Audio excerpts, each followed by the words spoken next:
రానున్న ఎన్నికల్లో ఏలూరు జిల్లాలో పోలింగ్ శాతం పెంచే లక్ష్యంగా స్వీప్ కార్యక్రమాలు జోరుగా జరుగుతున్నాయని స్వీప్ నోడల్ అధికారి, జిల్లా గ్రామ పంచాయతీ అధికారి తూటిక శ్రీనివాస్ విశ్వనాథ్ అన్నారు. ఓటు యొక్క విలువను తెలియజేస్తూ ఓటర్లలో చైతన్యం తీసుకువచ్చేందుకు స్వీప్ ఐసీడీఎస్ వైద్య ఆరోగ్య శాఖ ఆధ్వర్యంలో ఏలూరులో అవగాహన ర్యాలీ నిర్వహించారు. ఫైర్ స్టేషన్ సెంటర్లో మానవాహారంగా ఏర్పడి ఓటుపై అవగాహన కలిగించారు. ఈ సందర్భంగా డిపిఓ మాట్లాడుతూ 2019 సార్వత్రిక ఎన్నికల్లో రాష్ట్రంలో 79% పోలింగ్ నమోదు కాగా జిల్లాలో 83% నమోదైందన్నారు.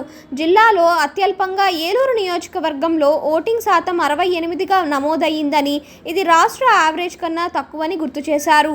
జిల్లాలో 409 పోలింగ్ కేంద్రాలలో రాష్ట్రంలో నమోదైన పోలింగ్ శాతం కన్నా తక్కువ ఓటింగ్ నమోదైందని, దీనికి ప్రధాన కారణం పట్టణ ప్రాంతాల్లో ఉన్న ఎగువ శ్రేణి వర్గం యువత ఓటింగ్ ప్రక్రియలో భాగస్వామ్యం కాకపోవడం అన్నారు. రానున్న ఎన్నికల్లో 92% ఓటింగ్ పెంచే విధంగా అవగాహన కార్యక్రమాలు నిర్వహిస్తున్నట్లు తెలిపారు.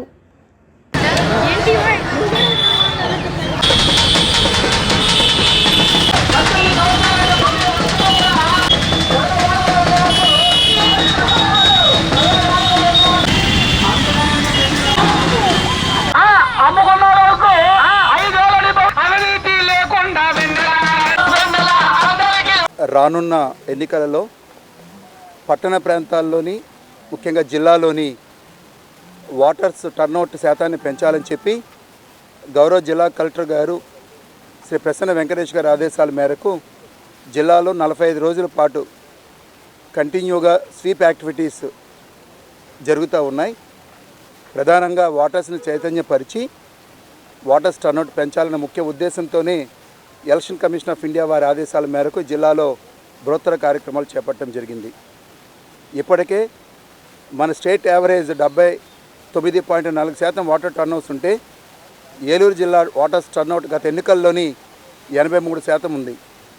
సో ఈరోజు కలెక్టర్ గారి ఆదేశాల మేరకు అంబిషియస్ టార్గెట్గా జిల్లాలోని 92% వరకు ఓటర్స్ టర్నౌట్ పెంచాలని చెప్పి స్వీప్ యాక్టివిటీస్ కండక్ట్ చేయమని చెప్పి అన్ని శాఖలను ఆదేశించగా, మరి మెడికల్ అండ్ హెల్త్ డిపార్ట్మెంట్ వారు, ఐసీఎస్ డిపార్ట్మెంట్ వారు సంయుక్తంగా జిల్లా వ్యాప్తంగా 64 పిహెచ్సి పరిధిలోను 23 ప్రాజెక్ట్స్లోను ఐసీడీఎస్ ప్రాజెక్ట్స్లోను సుమారుగా 25,000 మంది సిబ్బంది పాల్గొని జిల్లా అంతా కూడా ఈ స్వీప్ కార్యక్రమాలు జరుగుతూ ఉన్నాయి.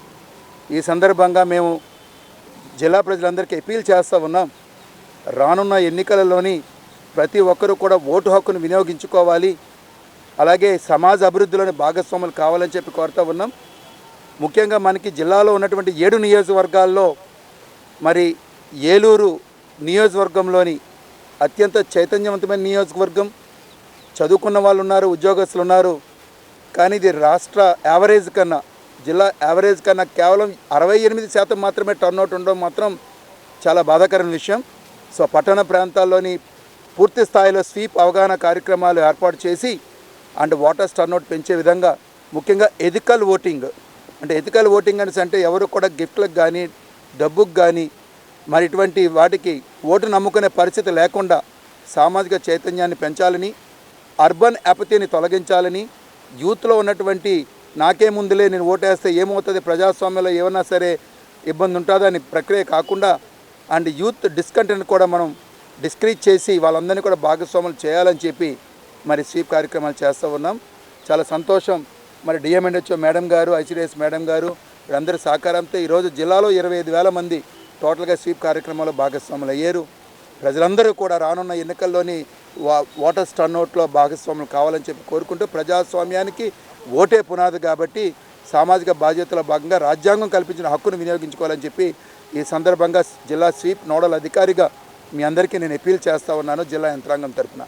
ధన్యవాదాలు. గారు ఆదేశాల అనుసారంగా ఈరోజు మనము డిఎంహెచ్ఓ గారు అండ్ డిఎంహెచ్ఓ సిబ్బంది అలాగే ఐసీడీఎస్ సిబ్బంది ఇద్దరు కూడా కలిసి మూలల్లో ఉన్న అన్ని ఆరోగ్య కేంద్రాలు, ట్రైబల్ కానివ్వండి, ప్రతి ఆరోగ్య కేంద్రం పరిధిలో అవగాహన ర్యాలీలు నిర్వహించి తర్వాత మానవహారం ఏర్పాటు చేసి ఏదైతే మనం ఈరోజు చెప్తున్నారో సార్ ఆదేశానుసారంగా ఎక్కువ ఓటర్ శాతం టర్న్అవుట్ చేయటం, అలాగే ఎథికల్ ఓటింగ్, ఎలాంటి ప్రలోభాలకి కూడా ఓటర్స్ లొంగకుండా న్యాయపరంగా ధర్మపరంగా ఓట్ చేయటం ఒకటి. తర్వాత మనకి ప్రపంచంలోనే మన భారతదేశం చాలా పెద్ద డెమోక్రటిక్ కంట్రీ. ఈ డెమోక్రసీని సద్వినియోగం చేసుకోవాలంటే మనకున్న ఆయుధం ఒకటి, ఆ ఓటు హక్కు. ఆ ఓటు హక్కును అందరూ సక్రమంగా వినియోగించుకొని ప్రజాస్వామ్యాన్ని కాపాడాలని చెప్పి నేను మరొకసారి అందరికీ విన్నవించుకుంటున్నాను. Thank you. ఇందులో ముఖ్యంగా ఏంటంటే వాటర్ టర్నౌట్ అనేది పెంచడం అనేది ఇందులో టార్గెట్. ఇక్కడ మాకు చాలా ఛాలెంజెస్ ఉంటాయి. ఎందుకంటే మాకు ఉండేటువంటి టార్గెట్ గ్రూప్ చూసినట్లయితే గర్భవతులు, బాలింతలు, చిన్నపిల్లల తల్లులు, వారి యొక్క పనుల రీత్యా ఓటు వేయడానికి అంతగా వాళ్ళు ఓటు ఒక చోట ఉండడము, వాళ్ళు ఇంకొక చోట ఉండడం ఇట్లా జరుగుతూ ఉంటాయి. కాబట్టి వాళ్ళందరినీ కూడా ఈ అవేర్నెస్ అనేది మనం క్రియేట్ చేసినట్లయితే ఆ టర్నౌట్ పెరుగుతుంది అనేది ముఖ్యమైన ఉద్దేశంగా ఈ రోజున మేము జిల్లా వ్యాప్తంగా 10 ICDS ప్రాజెక్టుల పరిధిలోనూ మేము ఈ స్వీప్ కార్యక్రమాన్ని కలెక్టర్ గారి ఆదేశాల మేరకు మేము అమలు చేస్తూ ఉన్నాము. ర్యాలీలు, మానవహారాలు, వారికి అవగాహన కల్పించడము, ఎథికల్ ఓటింగ్ అంటే ఏంటనేది తెలియపరచడము, ఇవన్నీ కూడా చేసి ఈ టర్నౌట్ అనేది పెంచడానికి మేము మా యొక్క ప్రయత్నాలన్నీ కూడా చేసి దానికి కృషి చేస్తాం. Thank you.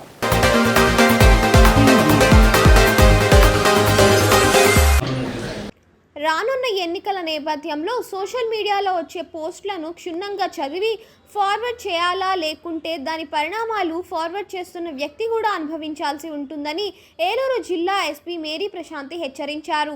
130 సెల్ ఫోన్లు రికవరీ చేసిన సందర్భంగా నేడు ఏలూరు ఎస్పీ కార్యాలయంలో ఏర్పాటు చేసిన విలేకరుల సమావేశంలో ఎస్పీ మాట్లాడుతూ సుప్రీంకోర్టు గైడ్లైన్స్ ప్రకారం విద్వేషాన్ని రెచ్చగొట్టే, కించపరిచే విధంగా ఉన్న పోస్టులపై చదివి ఫార్వర్డ్ చేస్తే ఇరువురిపై క్రిమినల్ కేసు నమోదు చేస్తామన్నారు. ఉద్యోగ జేఏసీ ఈ నెల 27వ తేదీన చెలో విజయవాడకు అనుమతి లేదని, దీన్ని ఉల్లంఘించిన వారిపై క్రిమినల్ కేసులు నమోదు చేస్తామని పేర్కొన్నారు. తీసుకుని ఒక టోల్ ఫ్రీ నెంబర్ పెట్టి మిస్సింగ్ ఫోన్స్కి మనం కంప్లైంట్ తీసుకొని రికార్డ్ చేసి ఇవ్వడం జరుగుతుంది. ఏలూరు జిల్లాలో కూడా ఇప్పటికీ 10 సార్లు మనం మిస్సింగ్ ఫోన్స్కి కంప్లైంట్ మీద రికార్డ్ చేసి ఇవ్వడం జరిగింది. ఇప్పుడు 11వసారి మనం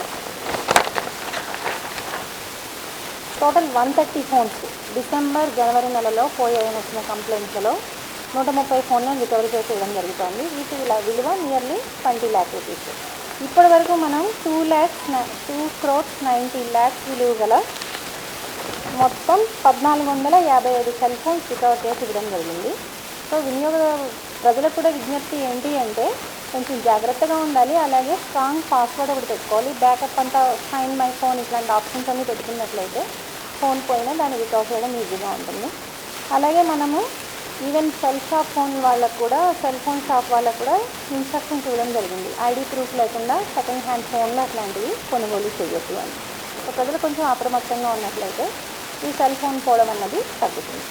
తర్వాత ఎలక్షన్స్ దగ్గరలో వస్తున్నాయి కాబట్టి మా విజ్ఞప్తి మీ ద్వారా ప్రజలకు, ఎస్పెషల్లీ వాట్సాప్లలో, సోషల్ మీడియా, ఫేస్బుక్, ట్విట్టర్, ఇన్స్టాగ్రామ్లో మీరు పోస్ట్ చేసే మెసేజ్లు యాజ్ వెల్ యాజ్ షేర్ చేసే మెసేజ్ల విషయంలో కొంచెం జాగ్రత్తగా ఉండండి. కొన్నిసార్లు మనం చదవకుండా కొంచెం చదివి మెసేజ్ని షేర్ చేసేస్తాం. ఆ మెసేజ్ కొన్నిసార్లు సమస్యని తీసుకొచ్చేస్తుంది. గౌరవనీయ సుప్రీంకోర్టు జడ్జ్మెంట్ ప్రకారము మీరు ఒక మెసేజ్ షేర్ చేస్తున్నారు లేదా ఫార్వర్డ్ చేస్తున్నారు అంటే ఆ మెసేజ్లో ఉన్న కంటెంట్తో మీరు అగ్రీ అవుతున్నారని దాని మీనింగ్. నేను ఊరికే ఫార్వర్డ్ చేశాను, నాకు సంబంధం లేదు అంటానికి కుదరదు. కాబట్టి ఎలక్షన్లు వస్తున్నాయి కాబట్టి ఎలాంటి ఉద్రిక్తతను రేకొట్టే పోస్టులు కానీ, అలాగే ఫేక్ న్యూస్ కానీ ఇట్లాంటివి పోస్ట్ చేసినా, వాటిని ఫార్వర్డ్ చేసినా చట్టపరమైన చర్యలు ఉంటాయి. కాబట్టి ఏదైనా మెసేజ్ని ఫార్వర్డ్ చేసే ముందు 1కి 10 సార్లు చదివి దాంట్లో కాంట్రవర్షియల్ కంటెంట్ లేకపోతే మాత్రమే ఫార్వర్డ్ చేయవలసిందిగా కోరుతున్నాను. అలాగే రేపు 27వ తారీఖున జేఏసీ వాళ్ళు చెలో విజయవాడ ఒకటి పెట్టారు, మీకు కూడా తెలుసు. దానికి విజయవాడ పోలీసులు అనుమతి నిరాకరించడం జరిగింది. కాబట్టి ఏలూరులో ఉన్న జేఏసీ మెంబర్స్ అందరికీ మా విజ్ఞప్తి ఏంటి అంటే అనుమతి లేని ప్రోగ్రాంకి వెళ్ళి ఇబ్బందులు పడద్దు. అక్కడ కనుక విజయవాడలో కనుక అదుపులోకి తీసుకున్నట్లయితే క్రిమినల్ కేసులు రిజిస్టర్ చేయడం జరుగుతుంది. కాబట్టి మాతో కోఆపరేట్ చేసి ఏదైనా ఉంటే చర్చల ద్వారా చేసుకోవాల్సిందే తప్ప ఇట్లా చెలో విజయవాడ ఇచ్చి కొన్ని లక్షల మంది అక్కడ వెళ్ళినట్లయితే ఏమైనా యాంటీ సోషల్ ఎలిమెంట్స్ కనుక ఆ గ్రూప్లో కనుక ఎంటర్ అయినట్లయితే మనం ఊహించలేని దుష్ఫలితాలు ఉంటాయి. కాబట్టి ఏదైనా ఉంటే మీరు కలెక్టరేట్ దగ్గర చేసుకోండి, మన గౌరవనీయ కలెక్టర్ గారికి రిప్రజెంటేషన్స్ ఇవ్వండి, అంతే తప్ప చెలో విజయవాడని విరమించవలసిందిగా కోరుతున్నాను.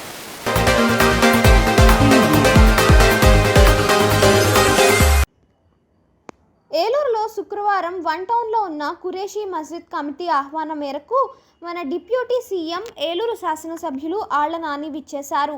మసీద్ కమిటీ వారు ఈ కార్యక్రమాన్ని ఉద్దేశిస్తూ మాట్లాడుతూ ఆళ్ల నాని ప్రోద్బలంతో గతంలో ఖురేషీ ముస్లింలకు వాళ్ళ వ్యాపారం కొరకు పోనంగిలో స్థలం కేటాయించడం, రేకుల షెడ్డు కూడా నిర్మించడం, వ్యాపారం చేసుకునేందుకు వెసులుబాటు కల్పించినందుకు ఆళ్ల నానికి ధన్యవాదాలు తెలిపారు. కమిటీ విజ్ఞప్తి మేరకు మసీద్ పక్కన ఉన్నటువంటి 200 గజాల స్థలంలో కమ్యూనిటీ హాల్ ఏర్పాటు కొరకు ఆళ్ల నానికి విజ్ఞప్తి చేశారని, నాని తక్షణమే స్పందించి ఆయన వంతుగా సుమారు 10 లక్షల రూపాయల నగదును కమ్యూనిటీ హాల్ నిర్మించుటకు సాయం చేస్తానని ఖురేషీ ముస్లిం కమిటీ పెద్దలకు, ముస్లిం సోదరులకు వాగ్దానం చేశారు. ఈ కార్యక్రమంలో పాల్గొన్న మైనారిటీ సెల్ అధ్యక్షులు రియాజ్ అలీఖాన్ మాట్లాడుతూ ఏలూరులో ముస్లిం సోదరులందరికీ ఆళ్ల నాని చేదోడు వాదోడుగా ఉంటూ వాళ్ళ కష్ట సుఖాల్లో పాలు పంచుకుంటూ ముస్లింల కొరకు కమ్యూనిటీ హాళ్ళు, స్కూళ్ళు, మసీదులు మరమ్మతుల కోసం మన డైనమిక్ లీడర్ ఆళ్ల నాని కావాల్సిన సదుపాయాలు సమకూరుస్తూ నగదును మంజూరు చేస్తూ ఎంతో అండగా నిలుస్తున్నారని పేర్కొన్నారు.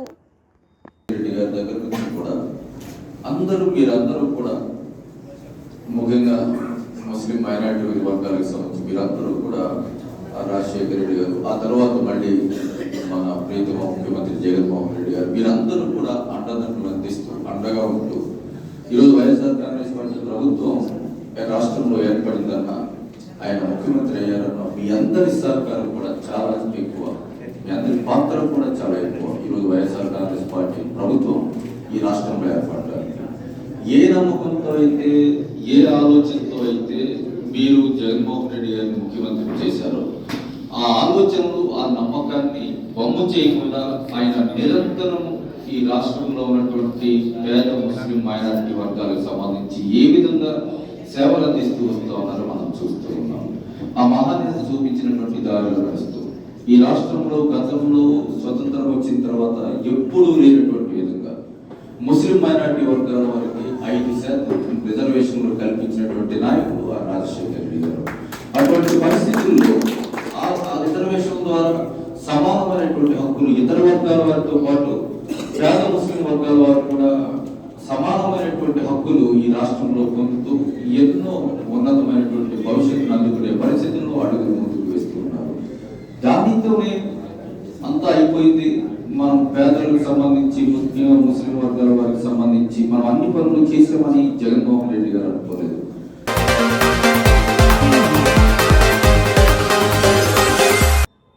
ఏలూరు టీడీపీ శ్రేణులు సంబరాల్లో మునిగిపోయారు.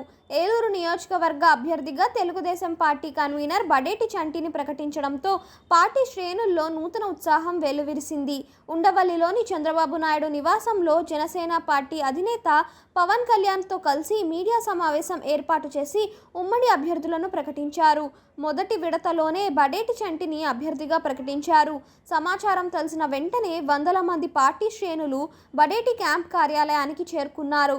బడేటి చంటికి పుష్పగుచ్చాలు అందజేసి పూలమాలలు వేసి స్వీట్లు తినిపించి అభినందనలు తెలిపారు. బడేటి చంటి జిందాబాద్ అంటూ పెద్ద ఎత్తున నినాదాలు చేశారు. క్యాంప్ కార్యాలయం ఆవరణలో తెలుగు మహిళల సైతం కేరింతలు కొడుతూ నృత్యాలు చేశారు. భారీ మెజారిటీతో బడేటి చంటిని గెలిపించి చంద్రబాబు నాయుడుకు కానుకగా ఇస్తామని పార్టీ శ్రేణులు స్పష్టం చేశారు.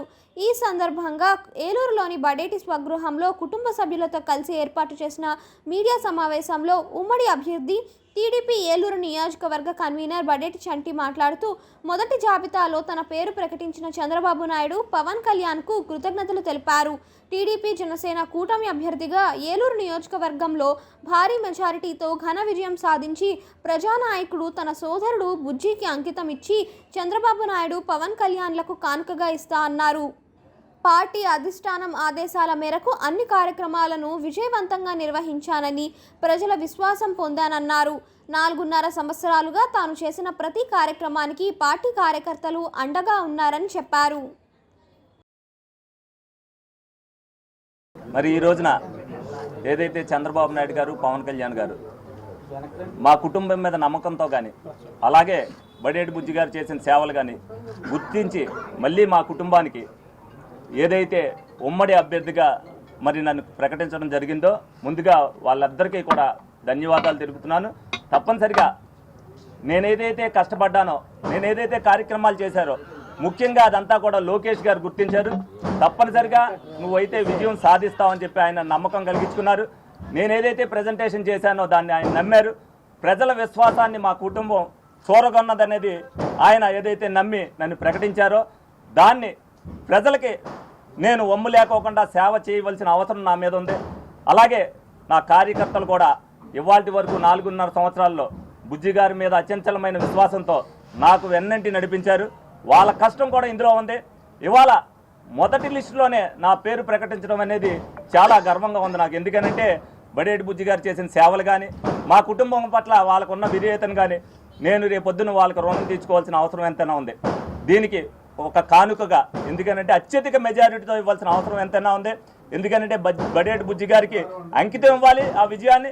అలాగే చంద్రబాబు నాయుడు గారికి, పవన్ కళ్యాణ్ గారికి కూడా ఈ విజయాన్ని ఒక కానుకగా ఇవ్వాలి. అలాగే నా కార్యకర్తలు ఏదైతే వెన్నంటి నాతో నడిపిస్తున్నారో వాళ్ళందరికీ కూడా ఈ పత్రికా సమావేశం ద్వారా ధన్యవాదాలు తెలుపుతున్నాను. ఇంతకింత మరి రేపు రెట్టింపు ఉత్సాహంతో, ఏదైతే టికెట్ వచ్చిందన్న ఉత్సాహంతో, టికెట్ ఉచితమే విజయం అనుకోకుండా తప్పనిసరిగా ఆ విజయం అనేది చిరస్థాయిలో బడేటి కుటుంబానికి ఏలూరు చరిత్రలో ఇంత చరిత్ర ఉందా అని చెప్పుకునేటట్టుగా వాళ్ళందరూ కూడా కృషి చేయాలని సందర్భంగా వాళ్ళందరినీ కూడా కోరుకోవడం.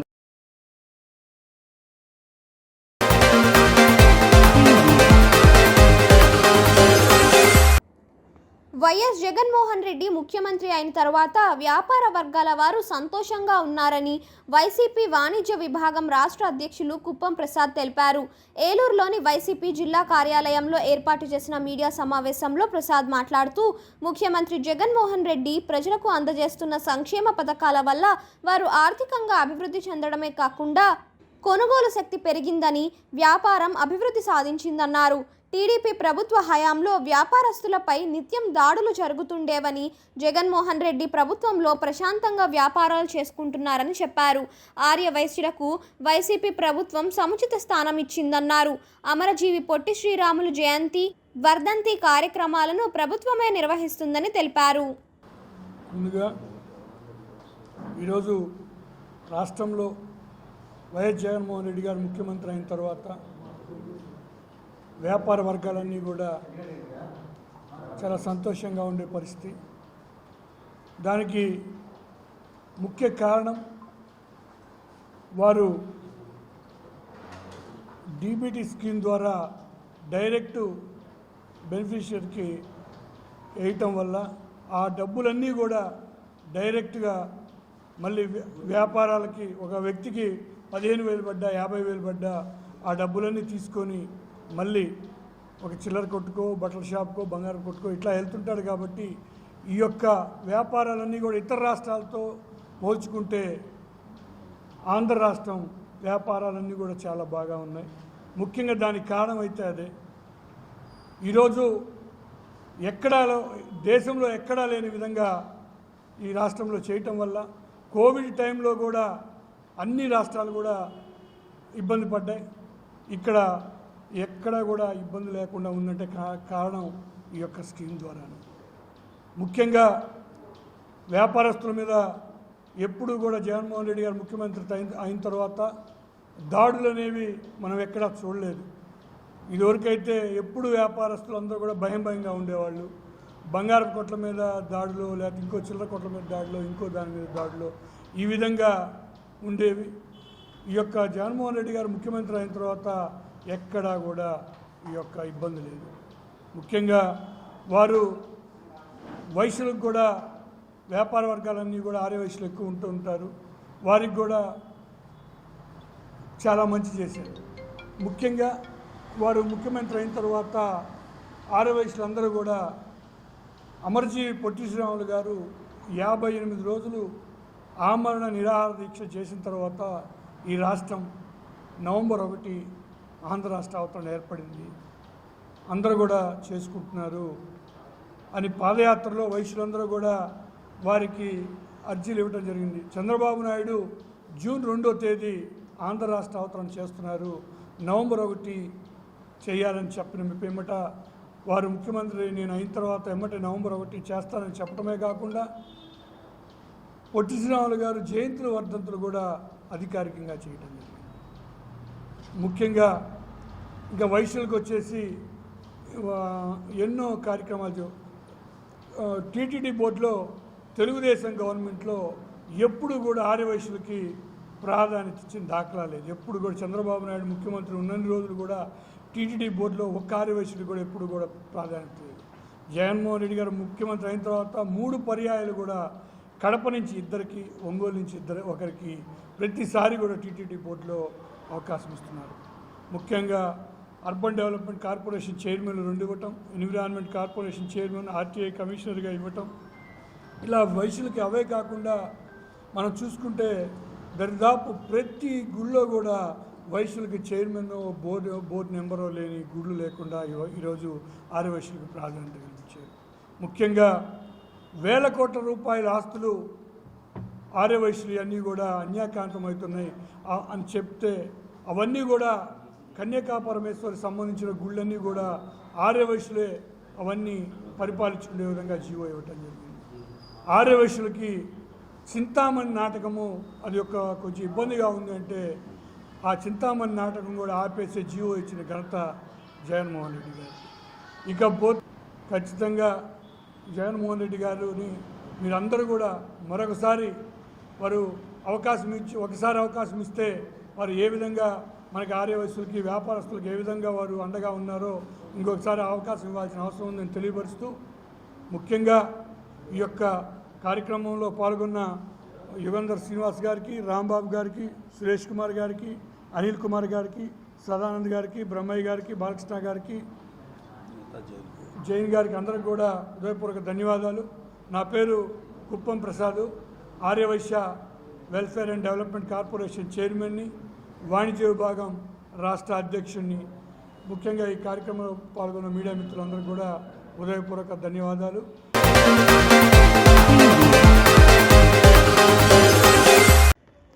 చింతలపూడి ఎత్తిపోతల పథకం భూసేకరణలో భూములు కోల్పోయిన రైతులకు తీవ్ర అన్యాయం జరిగినా ప్రభుత్వం స్పందించకపోవడం దారుణమని ఆంధ్రప్రదేశ్ రైతు సంఘం జిల్లా కార్యదర్శి కె శ్రీనివాస్ తీవ్రంగా విమర్శించారు.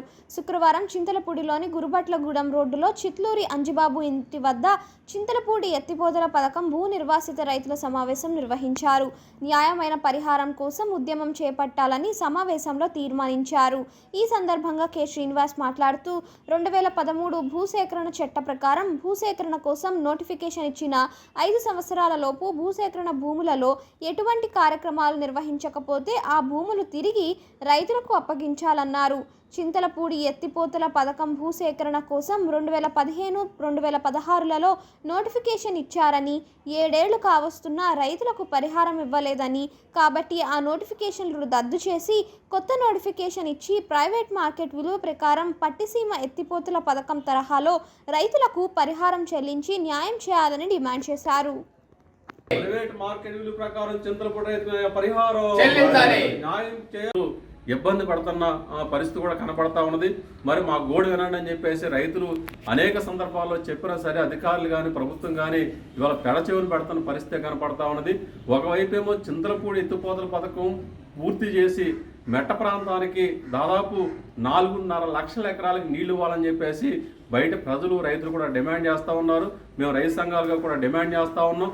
మరి భూములకు ఇచ్చిన లేదా భూములు కోల్పోతున్నా త్యాగం చేస్తున్న భూ నిర్వాసిత యొక్క రైతుల యొక్క సమస్యలు పరిష్కారం చేయకుండా మరి ఆ రకంగా న్యాయమైన పరిహారం ఇవ్వకుండా బలవంతంగా భూములు లాక్కోవడం అనేది చాలా దుర్మార్గం అని చెప్పేసి కూడా మేము భావిస్తూ ఉన్నాం.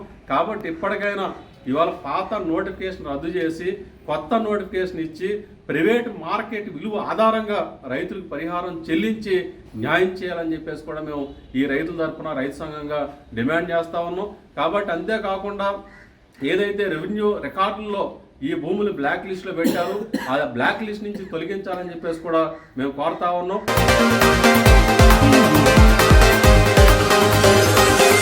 పోలింగ్ కేంద్రాల వద్ద ఎలాంటి లోటుపాట్లు లేకుండా ముందస్తు చర్యలు తీసుకోవాలని పోలీసు అధికారులకు జిల్లా అదనపు ఎస్పీ జి స్వరూపరాణి సూచించారు. రాబోయే సార్వత్రిక ఎన్నికల సందర్భంగా పోలింగ్ కేంద్రాలలో కావాల్సిన మౌలిక సదుపాయాలలో ఎలాంటి లోటుపాట్లు లేకుండా చర్యలు తీసుకోవాలని పోలీసు అధికారులకు సూచించారు. ఏలూరులోని జిల్లా పోలీస్ ప్రధాన కార్యాలయం సమావేశ మందిరంలో డీఎస్పీలు, సిఐలు, ఇన్స్పెక్టర్లు, ఎస్ఐలు, స్టేషన్ రైటర్లతో రానున్న సార్వత్రిక ఎన్నికల్లో చేయాల్సిన విధి విధానాలపై అవగాహన సమావేశం ఏర్పాటు చేశారు. ఓటు హక్కును ఓటర్లు స్వేచ్ఛగా నిర్భయంగా వినియోగించుకునేలాగా పటిష్టమైన చర్యలు చేపట్టాలన్నారు. రూల్స్ ప్రకారం గతంలో ఏ రోజైతే ఎలక్షన్ జరిగాయో ఆ డేట్ నుంచి ఎలక్షన్ ప్రాసెస్ స్టార్ట్ చేయాలని చెప్పేసి ఎలక్షన్ రూల్స్ లో ఉంది. Vulnerability mapping, critical polling stations identification, అదేవిధంగా మన ప్రీ పోల్ అరేంజ్మెంట్స్ మీకు అందరికీ తెలుసు.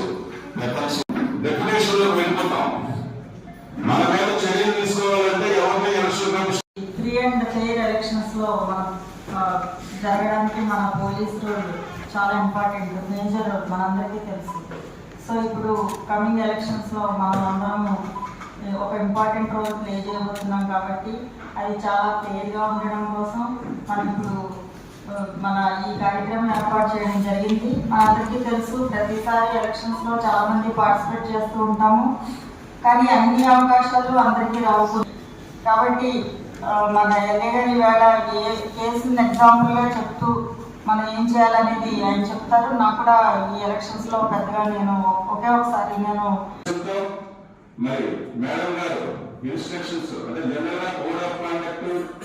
వింటాను. సో మీరందరూ కూడా ఎక్కువగా మనం చేసినా కూడా మేజర్ రోల్ ఎవరిదంటే రైటర్స్, హెచ్సీలు వీళ్ళు మాత్రమే అక్కడ చేస్తారు. మనం అదేవిధంగా ఇండియన్ పీనల్ కోడ్ లో కొన్ని ప్రొవిజన్స్ ఉన్నాయి. కరెక్ట్ ప్రొసీజర్స్ నేర్చుకోండి. ఇక్కడ ఇదే నడుస్తుంది, ఎప్పటి నుంచో ఇదే నడుస్తుంది, ఏ కేసులో ఉన్నా ఇక్కడ ఇలాగే నడుస్తుంది, ఇక్కడ ఇదే అవుతుందంటే మీరు అప్డేట్ అవ్వాలి. సుప్రీంకోర్టు జడ్జిమెంట్స్ ఉంటున్నాయి, వచ్చిన తర్వాత మనం కొన్ని మార్చుకోవాల్సి ఉంటుంది. ఎందుకంటే ఇప్పటి వరకు చేసిన పోలీసింగ్ తర్వాత మనం చేసేది కొంచెం ఇంకా ఫెయిర్గా మనం చేయాల్సింది. కాబట్టి మనందరం ఇప్పుడు జాగ్రత్తగా విని నేర్చుకుందాం, నాతో ఇంక్లూడింగ్ మీ నేర్చుకుందాం. సో లీగల్ అడ్వైజర్ గారిని దీని గురించి క్లాస్ తీసుకోమని తొడతొక్కులుగా తొక్కేసుకుంటామండి. ఎవరు రిపోర్ట్ ఇవ్వాలి, దాన్ని ఎవరు రిజిస్టర్ చేయాలి, ఏ విధమైనటువంటి ప్రాసెస్ జరగాలి అనే దగ్గర అక్కడే మనకి ఒక గంటన్నర ఆలస్యం అయిపోతుంది. అవునా కాదా? సో అందుకని అటువంటి ఆలస్యాలు ఏమీ జరగకుండా ఎవరి పని వాళ్ళు కనుక మనం చేసుకుంటూ వెళ్ళిపోతే కనుక నిమిషాల మీద ఆ కార్యక్రమాలు అలా జరిగిపోతూ ఉంటాయన్నమాట. ఈరోజు దయతో మేడం గారు మీ అందరికీ కూడా ప్రతి సెక్షన్ 127 ఈ సెక్షన్లన్నీ ప్రతి సెక్షన్ మీకు తెలుసు. అఫెన్సెస్, సో ఈ ఎలక్షన్ అఫెన్సెస్ కి సంబంధించి ఇండియన్ పీనల్ కోడ్ లో ఏ సెక్షన్స్ ఇవ్వబడ్డాయి. అదేంటంటే బ్రైబరీ గురించి ఒక్కసారి చూద్దామని మీరు ఒక్క రీడింగ్ ఇస్తే, ఎందుకంటే మీకున్న ఎక్స్పీరియన్స్కి జనరల్ నాలెడ్జ్కి ఇది పెద్ద లెక్క కాదు. ఓన్లీ 3 pages ఇది. అందుకని జస్ట్ ఈ 3 pages కనుక ఒక రీడింగ్ ఇస్తే మీరు మనసులో అలా పాతుకుపోతుంది. నన్ను నేను పరీక్షించుకోవటం మీ ముందు మీకు అందరికి వచ్చి ఇదంతా నాకు తెలుసు. అంటే 1950వ సంవత్సరంలో రిప్రజెంటేషన్ ఆఫ్ పీపుల్స్ యాక్ట్ 1950 అనే దాన్ని ఆ యాక్ట్ తీసుకొచ్చారు మన రాజ్యాంగ నిర్మాణం.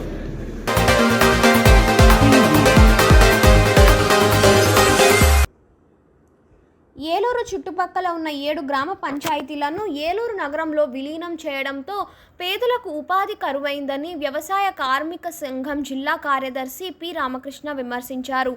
మండల ఎంపీడీఓ కార్యాలయం వద్ద ఆంధ్రప్రదేశ్ వ్యవసాయ కార్మిక సంఘం ఆధ్వర్యంలో ఉపాధి హామీ పనులు కల్పించాలని ధర్నా నిర్వహించారు.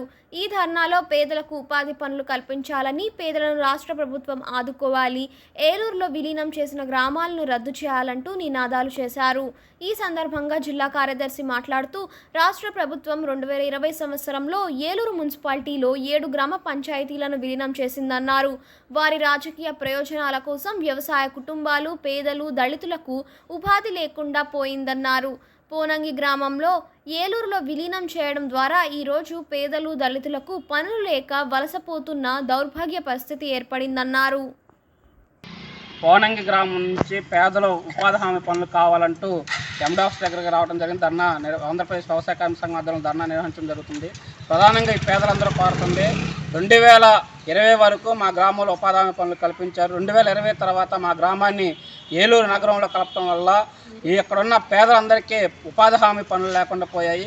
ఒక పక్క ఉపాధి పనులు లేకపోవడంతో ఉపాధి లేక సుదూర ప్రాంతాలకు వలసపోయి రావడం జరుగుతుంది. ఈ సందర్భంలో ప్రమాదాలు కూడా జరుగుతున్నాయి, చనిపోయిన కుటుంబాలు కూడా ఉన్నాయనేసి పేదలు వాపోతున్నారు. కాబట్టి రాష్ట్ర ప్రభుత్వం ఈ ఏలూరు నగరంలో 7 గ్రామ పంచాయతీలను కలిపింది. 7 గ్రామ పంచాయతీలో ఉన్న పేదలకు మాత్రం అభివృద్ధి ఏమీ లేదు. అభివృద్ధి పేరుతో గ్రామ సీమలనే పట్టణంగా కొమ్మలుగా అభివృద్ధి చేస్తామని చెప్తున్నారు. కానీ ఆ గ్రామాల్లో ఉన్న పేదల మాత్రానికి ఎలాంటి ఉపాధి లేకుండా పోయింది. చదువుకున్న యువతి యువకులకు కూడా ఉపాధి లేకుండా పోయింది. కాబట్టి ఈరోజు మహాత్మా జాతీయ గ్రామీణ ఉపాధి హామీ పథకం వలసలు నివారించడం కోసం, గ్రామ సీమల అభివృద్ధి కోసం పెట్టిన పథకం. కానీ ఈరోజు ఆ పథకాన్ని ఈ ప్రాంతంలో అమలు చేయకపోగా ఏలూరు నగరంలో పెట్టామనే పేరుతో పనులు లేకుండా పోయాయి. ఒక్క పోనంగి గ్రామంలోనే 1400 జాబ్ కార్డులు ఉన్నాయి 2020 వరకు.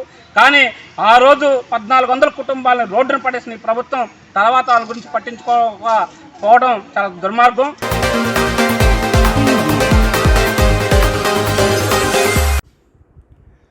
ఢిల్లీ సరిహద్దుల్లో సంయుక్త కిసాన్ మోర్చా ఆధ్వర్యంలో రైతులు చేస్తున్న ఆందోళనపై కేంద్ర మోదీ ప్రభుత్వం, హర్యానా బీజేపీ ప్రభుత్వం ఫిబ్రవరి 21వ తేదీన అమానుషంగా చేసిన పోలీసుల దాడిలో ఒక యువ రైతు మరణించడంపై కార్మిక సంఘాల ఆధ్వర్యంలో ఏలూరులో శుక్రవారం నాడు బ్లాక్ డే నిర్వహించారు. రైతుల ఆందోళనపై పోలీస్ కాల్పులు ఖండిస్తూ ఏలూరు ఫైర్ ఆఫీస్ సెంటర్లో ఏఐటియుసి, సిఐటియుల ఆధ్వర్యంలో బ్లాక్ డే జరిగింది. కేంద్ర కార్మిక సంఘాలు, సంయుక్త కిసాన్ మోర్చా రైతులు చేస్తున్న ఉద్యమం మీద కేంద్ర ప్రభుత్వం, హర్యానా ప్రభుత్వం చేస్తున్న దాడులను నిరసిస్తూ బ్లాక్ డేకి పిలుపుకోవడం జరిగింది. అలాగే రైతులు 380 రోజులు ఉద్యమం చేసి 750 మంది చనిపోయిన తర్వాత 2021లో అనేక హామీలు ఇచ్చి రైతు ఉద్యమాన్ని ఢిల్లీలో నిర్మించడం జరిగింది. ఇచ్చిన హామీలు అమలు చేయమని మళ్ళీ ఫిబ్రవరి 13 నుండి సంయుక్త కిసాన్ మోర్చా ఆధ్వర్యంలో ఢిల్లీలో 10 రోజులుగా ఆందోళన చేస్తుంటే ఈ నెల 21వ తేదీన రైతు ఉద్యమం మీద హర్యానా ప్రభుత్వం, కేంద్ర ప్రభుత్వం బాష్పాయం ప్రయోగించి రబ్బర్ బుల్లెట్లతో దాడి చేసి ఒక యువ రైతుని పట్టుబెట్టుకుంది. చనిపోయిన యువ రైతుకి ₹3 ఎక్స్గ్రేస్ ఇవ్వాలని, దాని మీద సంపూర్ణ విచారణ జరిపి హత్య కారణమైన పోలీసుల మీద చర్యలు తీసుకోవాలని డిమాండ్ చేస్తున్నాం.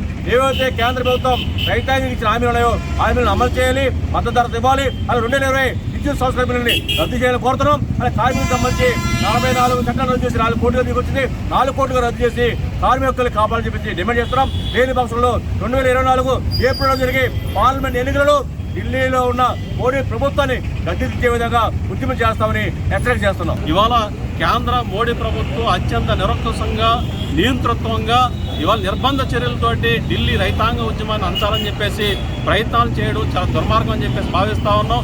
రైతుల మీద పాకిస్తాన్, భారతదేశం బోర్డర్లో యుద్ధం చేసినట్లుగా యుద్ధం చేయడం అంటే ఇంతకంటే దుర్మార్గం ఉందని చెప్పేసి అడుగుతా ఉన్నాం. అన్నం పెట్టే అన్నదాతల మీద మీ యుద్ధం అని చెప్పేసి ఇవాళ మేము ప్రశ్నిస్తా ఉన్నాం. రాష్ట్రంలో కూడా ప్రధాన పార్టీలు ఎవరు కూడా రైతులు చేస్తున్న ఉద్యమానికి మద్దతు ఇవ్వకపోవడం చాలా బాధాకరం అని చెప్పేసి కూడా మేము భావిస్తా ఉన్నాం. కాబట్టి ఇప్పటికైనా ఇవాళ కేంద్ర మోడీ ప్రభుత్వం రైతులకు ఇచ్చిన హామీ మేరకు మద్దతు ధరల గ్యారెంటీ చట్టాన్ని తీసుకురావాలని చెప్పేసి మేము రైతు సంఘాలుగా, కార్మిక సంఘాలుగా డిమాండ్ చేస్తూ ఉన్నాం. లేని పక్షంలో ఈ పోరాటం, ఈ ఉద్యమం మరింత ఉధృతం అవుతుందని చెప్పేసి కూడా మేము హెచ్చరిస్తూ ఉన్నాం. రైతును చంపితే ఏ ప్రయోజనం వస్తుంది? రైతు బాగుండాలి, మనం బాగుండాలి. రైతు బాగోకపోతే దేశమే నాశనం అయిపోతుంది. కాబట్టి జై కిసాన్, జై జవాన్ ఈ రెండు కూడా ఎప్పటి నుంచో వస్తున్న వాడుక పదాలు. దాన్ని కాపాడవలసిన బాధ్యత కేంద్ర ప్రభుత్వం మీద ఉంది. కానీ మోడీ దుర్మార్గంగా ప్రవర్తిస్తూ ఇలాంటి చర్యలకు పాల్పడుతున్నాడు. దానికి వ్యతిరేకంగా ఈ రోజున బ్లాక్ డే కార్మిక సంఘాల ఆధ్వర్యంలో బ్లాక్ డే నిర్వహించాం. ఈ ప్రభుత్వం కార్పొరేట్ సంవత్సరం అనుకూలంగా లొంగిపోయింది. కార్మిక చట్టాలు 44 చట్టాలు మార్పులు చేసి 4 కోళ్లుగా తీసుకురావడం జరిగింది.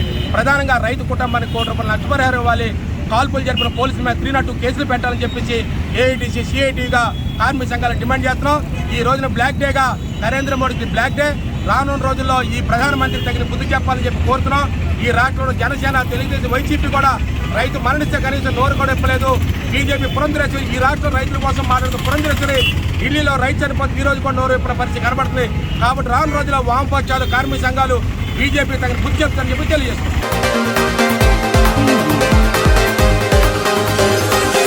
రానున్న 2 నెలల్లో పేదల జీవితాల్లో వెలుగులు వస్తాయని, టీడీపీ జనసేన ప్రభుత్వం రాష్ట్ర ప్రజలకు సంక్షేమ రాజ్యాన్ని అందిస్తుందని ఏలూరు అసెంబ్లీ నియోజకవర్గ టీడీపీ ఇన్ఛార్జ్ బడేటి చంటి భరోసా ఇచ్చారు.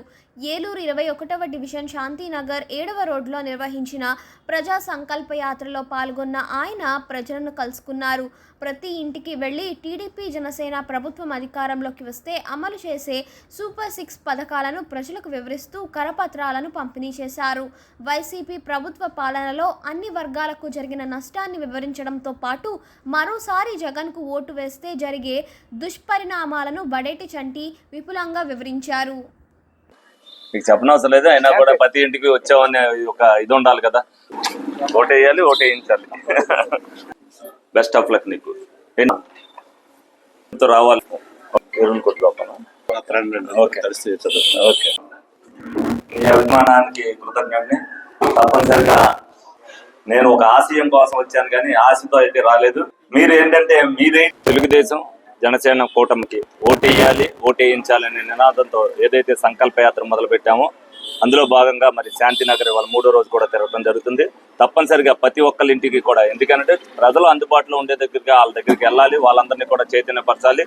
ఏదైతే జగన్మోహన్ రెడ్డి గారు నమ్మకం అని చెప్పి ఏదైతే చెప్తున్నారో, జగన్మోహన్ రెడ్డికి ఎందుకు ఓటేయాలి, ఎందుకు నమ్మాలి అనేది ప్రజలందరూ కూడా ప్రశ్నిస్తున్నారు. తప్పనిసరిగా జగన్మోహన్ రెడ్డి గారిని గద్దె దింపడానికి ప్రతి ఒక్కరు కూడా చైతన్యంతో అందరూ కూడా ముందుకు వస్తున్నారు. తప్పనిసరిగా మేము ఏదైతే అడుగులో అడిగేయమని చెప్పి చెయ్యి కలపమని ఏదైతే నినాదంతో పవన్ కళ్యాణ్ గారు, చంద్రబాబు నాయుడు గారు ఇచ్చారో దానికి ప్రజలందరూ కూడా సహకారం అందిస్తామని తప్పనిసరిగా చెప్తున్నారు. రాష్ట్ర రక్షణే ధ్యేయంగా ప్రతి ఒక్కరు కూడా ఒక ఆశయం కోసం పనిచేయాలని ప్రతి ఒక్కరు కూడా ఏదైతే మన స్వతంత్రం ముందు స్వతంత్రం కోసం పోరాడామో ఈ రోజున రాష్ట్రానికి స్వతంత్రం రావాలంటే ప్రతి ఒక్కరు కూడా తెలుగుదేశం పార్టీకి ఓటేయవలసిన అవసరం ఉందని చెప్పి ప్రతి ఒక్కరు కూడా చెప్తున్నారు.